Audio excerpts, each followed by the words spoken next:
Welcome to this presentation on the IB Economics exam. The focus of this video will be on what to expect in the May 2021 exam and how to structure Level 7 responses for Paper 1 and 2. This video also serves as an introduction to the online revision program that will be offered by To Achieve Excellence in April 2021. So this year, the IB Economics exam will be on May 7th for Paper 1 and May 10th for Paper 2 and 3. Because of the pandemic, the IB has made changes in the assessment, particularly the Paper 2, the data response paper. In the past, you answered 2 questions with 1 out of 2 from Section A, International Economics, and 1 out of 2 questions from Section B, Development Economics. However, the May 2021 exam is amended so that you're only required to answer 1 out of the 4 questions. So you can choose if you want to answer a question within international or a question in the development section. For SL students, this may imply that you can spend more time to focus on preparing for international or development, or if you want to, you can completely skip studying for one of the sections. However, I wouldn't recommend that because it limits your options to pick from all 4 questions, and strategically, you're in the position of you're best prepared for both sections. For HL students, you definitely have to prepare, will be well prepared for both sections because both topics will come up in your Paper 3. Let's move on to time management for Paper 1. So for Paper 1, it's 1.5 hours for 2 questions. So it's 45 minutes each. The screenshot below shows a May 2016 past paper, and each question comes into 2 subsections.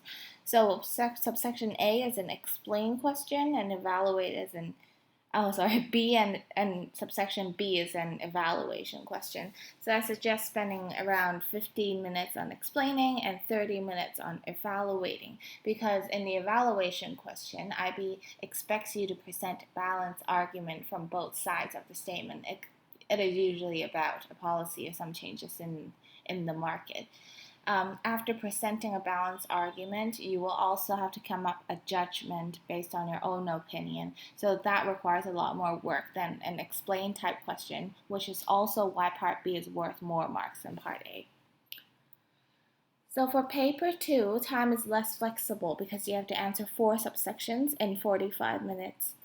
A is usually a defined state question, B and C are both explain type questions, and D is an discuss or evaluation question. I suggest spending 2 to 3 minutes maximum on A because you should have already fully memorized the IB definitions, and 10 minutes on each explain question, probably around 20 minutes on the discussion question.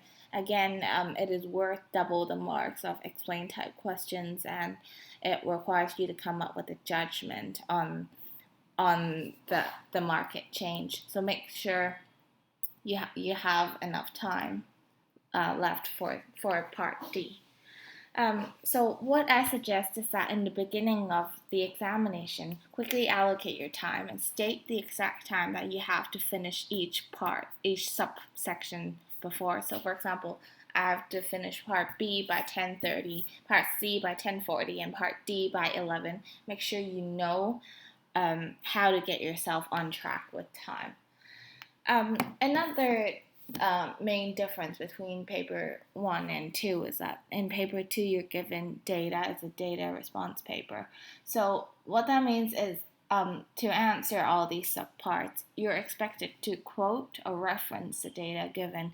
So make sure you do it as much as possible to support your arguments. You can do direct quotations, you can say referring back to the data. Just be very aware of that. Let's move on to structuring explain type questions. These are some general frameworks that you can use. Firstly, start off with some definitions of key concepts or themes. Let's use this as an example. So explain how negative externalities are a type of market failure. So the first thing I would do is to highlight the key terminologies in the question. So that will be negative externalities, market failure. Make sure you define those in the beginning of your response. And then think about whether there are other relevant terminologies that will be useful in supporting your answer. So in the case for market failure, it may be useful to define social costs, private costs, social benefits, private benefits. Then move on to a one-sentence conclusion or summary of your argument. Then move on to your graph, your diagram. And you will need to have a fully labeled, contextualized graph. For example, for market failure, I can focus on market for cigarettes in Taiwan, and that will be the primary example I use to support my argument. Then I have to make sure that I have a clear title, I have the currency clearly stated, so new Taiwan dollars. And for quantity, I'll also have to specify how I'm measuring that. So that can be packs of cigarettes sold per week, for example. So after drawing your diagram, have your analysis. So in the analysis, I will separate that into 3 parts. First part is explaining the example and its relevance to the question. So in the context of cigarettes, it can be about how smokers create negative spillover effects on the people around them because there are harmful impacts of toxic secondhand or passive smoking on non-smokers.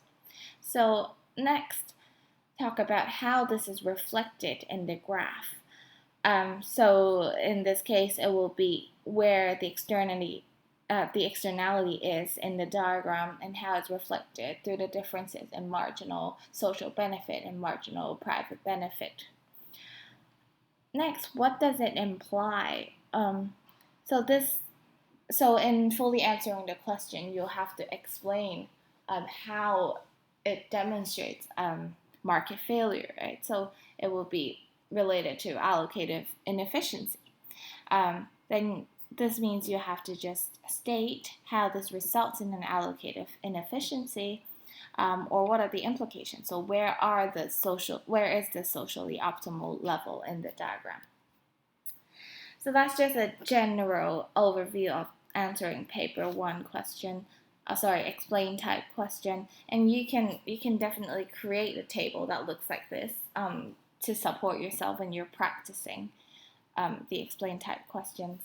Next, just your general discussion of things that you can cover and discuss type questions. So the class method is a method that my economics teacher taught me when I was an IB student. So things that you can discuss include conclusion, long-term, short-term impacts, assumptions, stakeholders, priorities, pros and cons. So a good response doesn't have to cover all of them. You can just use at least 2 to 3 of these, usually pros and cons, and different stakeholders will be useful in contextualizing your evaluation and providing balanced arguments on both sides. So stakeholders can be discussing the impact of the economic policy on consumers, producers, government revenue, or the society as a whole. And then it will move your evaluation to the next level if you discuss assumptions in the theory to show a more thorough understanding of the economic theory, and also talk about priorities of the economic policy to show in-depth understanding of the topic. I will go through more in-depth discussion on how this framework can be applied to real evaluation type past paper questions in our online revision program. We will also be doing past paper drills. We'll be looking into exemplars and examiners' comments from previous years to help you achieve excellence in your final exam. So make sure you sign up for our revision program. That will be in April. Finally, hope this video is useful and hope to see you in April. If I don't, wish you all the best in your IB exam.